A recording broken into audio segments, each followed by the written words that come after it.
आपका बच्चा स्कूल में पढ़ता होगा, हम सबके बच्चे स्कूल में पढ़ते हैं। आज स्कूल में जो क्राफ्ट का असाइनमेंट मिलता है वो कौन करता है? क्या आपको लगता है बच्चा करता है? गलत। या तो वो उसकी मां करती है, या उसकी बड़ी बहन करती है, या हर शहर में ढेर सारे ऐसे एजेंसीज खुले हुए हैं, ऐसे आर्टिस्ट बैठे हैं जिनको पता है स्कूल में किस क्लास वालों को क्या जमा करना चाहिए। मजे से हजारों रुपए चार्ज करते हैं, माएं उनसे बनवाती है और ले जाके स्कूल में सबमिट कर देती है। हमारे देश की क्रिएटिविटी। मैं आज यहां खड़ा हूं, मैं क्यों पता है स्टीव वोजनियाक की बात से सहमत हूं? क्योंकि मेरे ऑफिस में कुछ दिन पहले कुछ पदों के लिए इंटरव्यू हुए, जिसमें प्यून के पद के इंटरव्यू के लिए कई एमए और कई एमकॉम लोगों ने अप्लाई किया। और एक बोलते वक्त मेरे को पीड़ा था पीड़ा।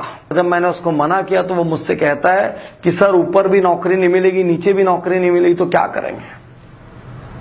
हमारे देश की स्थिति ऐसी है कि 12th क्लास में पढ़ने वाले को डीडी बनाना नहीं आता, चेक साइन करना नहीं आता, वो पोस्ट ऑफिस में जाके एक छोटा सा प्रोसेस नहीं कर सकता। कई बार यह संभव है कि उसने बैंक तक में कदम न रखा हो। ये कैसी एजुकेशन व्यवस्था है जो फेल होने की इजाजत ही नहीं देती, जो प्रयोग करने की इजाजत ही नहीं देती। कुछ दिन पूर्व फ्लाइट में मुझे अमेरिका का एक प्रोफेसर मिला। वो कहता है हमारे यहां बच्चा स्कूल पास होते होते और फर्स्ट सेकंड यूजी तक आते आते वो कई बार अपने बिजनेस शुरू करके फेल हो चुका होता है, और हमारे यहां का बच्चा ग्रेजुएट होते तक भी मां के पल्लू से बंधा हुआ रहता है।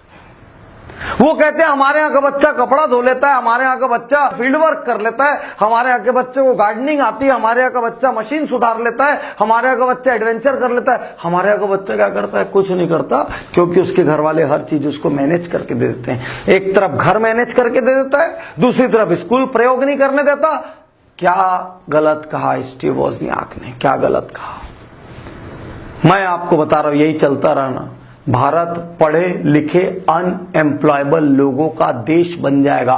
पढ़े लिखे अनएम्प्लॉयबल लोगों का देश। और मुझे याद पड़ता है कुछ साल पहले नासकॉम के जो हेड थे, उन्होंने एक बयान दिया था, इंडियन यूथ आर अनएम्प्लॉयबल। हम डिग्रीधारी हैं लेकिन हमें आप रोजगार नहीं दे सकते, क्योंकि हमको एक एप्लीकेशन लिखना नहीं आता, हमको शॉर्ट हैंड नहीं आता, हमको टाइपिंग नहीं आती, हमको ठीक से इंग्लिश नहीं आती, हमको ठीक से हिंदी नहीं आती। हम ऐसे विचित्र युग में फंस गए जहां पर टियर 2 टियर 3 सिटी के बच्चे को अब इंग्लिश भी नहीं आती ठीक से, और वो हिंदी में भी 77, 68 और 85 नहीं बोल सकता। वो खत्म हो गया, वो ना इधर करा ना इधर करा। तो अब क्या करें? देश को क्लर्कों का देश बना दे? अब क्या करें? और जिसपे इतराते हो, सत्या नडेला, इंदिरा नूई, ये इंडिया ने बड़ा किया गया इनको। ये सब की प्रतिभा फॉरेन में जाके जब इन्होंने पोस्ट ग्रेजुएशन किए, बड़ी बड़ी कंपनी में वो सोचने का इकोसिस्टम मिला, तब जाके सत्या नडेला बने और इंदिरा नूई बने। ये तो आप और हम खुश होने के लिए बोलते, भारतीय मूल के होते रहिए खुश, लेकिन वही सत्या नडेला हिंदुस्तान में रहते तो निपट जाते हो। वही इंदिरा नूई हिंदुस्तान में रहती तो आधे समय वो घर में बच्चों को बैलेंस करने में, बाद में सास ससुर को बैलेंस करने में, उसके बाद समाज को बैलेंस करने में, उसके बाद वर्क प्लेस को बैलेंस करने में खत्म हो जाती है। ये इंडिया है। क्या हम ऐसे इंडिया से अगली सदी में जाएंगे? आज इस केस स्टडी के माध्यम से मैं आपको जगाना चाहता हूं, क्योंकि हमारा काम यही है। एक्सीलेंस गुरुकुल और वीआईपी जैसे प्रोग्रामों में लोग आते हैं, अलग अलग केस स्टडी से हम उनको जगाते हैं, उनको सोचने में मजबूर करते हैं। देखिए दुनिया में क्या हो रहा है, दुनिया क्या कर रही है। तो साथियों, आज हमको सोचना होगा कि ऐसे पढ़ाने से क्या ना पढ़ाना अच्छा है, या हम सब मिल के आवाज उठाएं इस देश के एजुकेशन सिस्टम को प्रयोगशील बनाने के लिए, इस देश में असफलता को सम्मान दिलाने के लिए। क्योंकि जीतने के पहले हारना जरूरी है, नहीं तो हार से इतना भय पैदा हो जाएगा कि जीतने की कोशिश भी नहीं करोगे, यहां तक कि ट्राई नहीं करोगे। इस देश में रिसर्च का एनवायरनमेंट डेवलप करने के लिए स्थिति इतनी विचित्र है। कंप्यूटर में आज जो बुक स्कूल में पढ़ाई जा रही है, वो टेक्नोलॉजी 3 साल पहले ऑब्सोलीट हो चुकी है, लेकिन पुस्तक बदली नहीं गई। वर्ल्ड की जिन चीजों के बारे में आज हमारा एजुकेशन सिस्टम बात कर रहा है, वो चीजें आधी से ज्यादा ऑब्सोलीट हो गई है और पुस्तकें बदली नहीं गई है।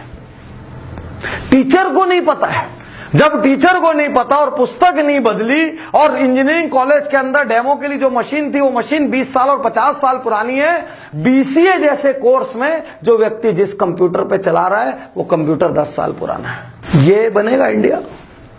इस तरीके से हम बनेंगे सुपर पावर, या इस तरीके से हम इंडिया से निकल के दुनिया में जहां भी कोई अचीव करेगा उसको भारतीय मूल भारतीय मूल भारतीय मूल बोल के खुश होते रहेंगे? अब भारतीय मूल नहीं, भारत में टैलेंट पैदा करने होंगे।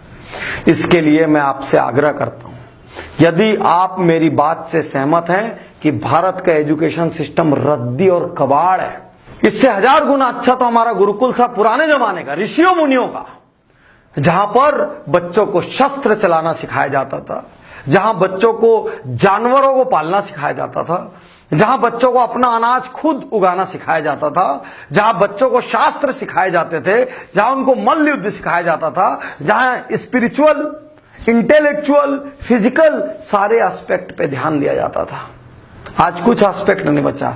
आपका बच्चा एग्जाम में क्या नंबर लाया और मेरा बच्चा क्या नंबर लाया, ये इंडिया सुपर पावर नहीं बन सकता। मेरी कड़वी सच्चाई सुन लीजिए, यदि इंडिया का एजुकेशन सिस्टम ऐसा रहा हम कभी सुपर पावर नहीं बन पाएंगे, हम औसत क्लर्कों का देश बन के रह जाएंगे। हम पूरी दुनिया के लोगों के लिए काम करेंगे और पूरी दुनिया हमको नौकर बना के रख लेगी। जो एंटरप्रेन्योर्स का देश था वो नौकरों का देश हो जाएगा।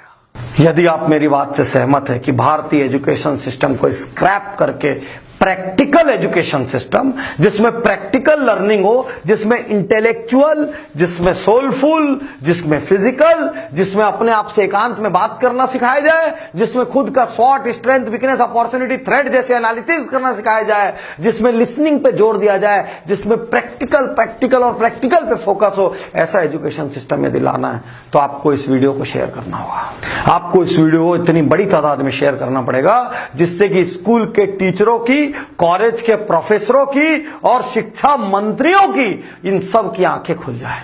आपको इसको भारत का टॉप ट्रेंडिंग वीडियो बनाना पड़ेगा यदि आपको अपने बच्चों को बचाना है, नहीं तो कल आपके माता पिता होने पे आपको अफसोस होगा, क्योंकि आपके बच्चे पूछेंगे बड़े होके इससे अच्छा तो पापा नहीं पढ़ाते तो ज्यादा अच्छा होता। यदि मेरा क्राफ्ट स्कूल से लाके मम्मी को ही करना था तो नहीं करवाते क्राफ्ट।